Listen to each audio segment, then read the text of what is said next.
दरवर्षी गणेशोत्सव आला की एक वाद निर्माण होत असतो। यंदाही डीजे विरुद्ध ढोल ताशा असा एक वाद आहे। काहींचं म्हणणं आहे की डीजे हा नको, कर्णकर्कश आवाज त्याच्यामध्ये असतो। एक पुण्याचे खासदार म्हणून तुमची काय भूमिका आहे? हा वाद कशा पद्धतीने सोडवला पाहिजे? मला वाटतं की मी गणेश उत्सव मंडळाचा कार्यकर्ता पण आहे आणि लोकप्रतिनिधी पण आहे। त्यामुळे मी हा विचार नक्की करतो की मी स्वतः उत्सव साजरा करताना त्याच्यामध्ये लोकांचा सहभाग कसा वाढता येईल। हा लोकांचा उत्सव, कार्यकर्त्यांचा तर उत्सव आहेच आहे, पण हा लोकांचा उत्सव आहे। त्यामुळे लोकसहभाग वाढला पाहिजे। लोक या उत्सवामध्ये सर्वाधिक जास्त संख्येनं कसे येतील याचा विचार करतो। आज 130 वर्षापेक्षा मोठी परंपरा आमच्या पुण्याच्या गणेश उत्सवाला आहे। त्यामुळे एक नक्की आहे की काही झालं तरी आपण नियम पाळून गणेश उत्सव साजरा केला पाहिजे, या मताचा मी कार्यकर्ता आहे। मी गेल्या अनेक वर्षापासून सांगतोय गणेश उत्सव मंडळाचा कार्यकर्ता वर्षभर काम करत असतो। कोविडच्या काळामधलं तर काम गणेश उत्सव मंडळ कार्यकर्त्याचं कोणी विसरू शकत नाही। पण दुसरी बाजू आमची अशी आहे की शेवटी हा लोकांचा उत्सव आहे, त्यामुळे लोकभावनाही लक्षात घेतली पाहिजे। लोकांना या उत्सवात सहभागी करून घेता आलं पाहिजे, लोकांना त्रास नाही झाला पाहिजे। त्यामुळे पुणेकरांना अपेक्षित अशा पद्धतीचाच हा उत्सव झाला पाहिजे।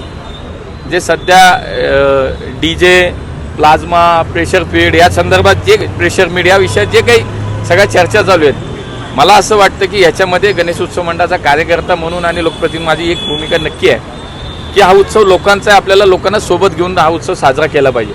त्यामुळे कर्कश आवाज, नागरिकांना होणारा त्रास असा उत्सव नको। त्यामुळे जे काही प्लाझ्मा असेल, प्रेशर मीड असेल, हे तर निश्चित उत्सवात नको आहेत।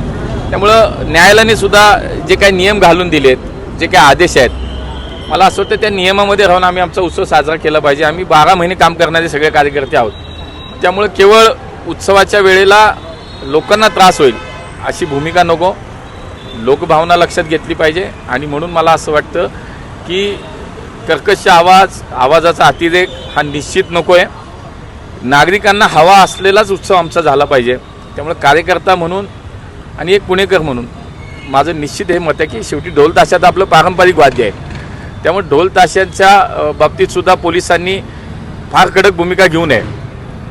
एवढीच पथकं लावा आणि एवढंच करा आणि एवढेच ढोल लावा आणि एवढे, शेवटी मग तुम्हाला काहीतरी या उत्सवाला, शेवटी आमचे हे हिंदू सण आहेत, उत्सव आहेत, याला जर आम्हाला चांगल्या पद्धतीनं पार पाडायचे असतील तर काही गोष्टी आम्हाला पारंपरिक वाद्याच्या बाबतीत तर मात्र कुठल्या अटी नको आहे। शेवटी त्याला निर्बंध नको आहेत। पण निश्चितपणे डीजेच्या माध्यमातून एक जी मर्यादा कोर्टाने घालून दिली आहे, जी कायद्याने घालून दिली आहे, त्याच्यामध्ये राहून मला असं वाटतं उत्सव साजरा केला पाहिजे। डीजे बंदी नको, मर्यादेमध्ये साऊंड वाजले पाहिजे अशी तुमची भूमिका आहे? ते प्लाझ्मा आणि ते बाकीचं जे काही आपण म्हणतो प्रेशर मीड वगैरे, हे तर नाहीच झालं पाहिजे। आणि त्या लेझर लाईट्स त्या सुद्धा नाही पाहिजेत। आवाजाची मर्यादा राखून उत्सव साजरा केला पाहिजे। मग ते ढोल ताशे असू किंवा स्पीकर्स असू, मला डीजे हा शब्द माहीत नाही त्यात काय तो, पण मला असं वाटतं की आवाजाची मर्यादा, लोकांना त्रास होणार नाही आणि पुणेकर उत्सवात आनंदाने सहभागी होतील अशा पद्धतीने आम्ही उत्सव साजरा केला पाहिजे। डीजे जे वाजवले जातात ते फक्त गणपतीमध्ये नाही तर मला असं वाटतं जर गणेश उत्सवामध्ये सण झाला तिथेही मोठ्या प्रमाणात तोडवा, खूप चांगला मुद्दा तुम्ही उपस्थित केलाय। मला असं वाटतं की वर्षभर आम्ही अनेक उत्सव, अनेक सण, अनेक पुण्यतिथी, जयंती साजरी करतो।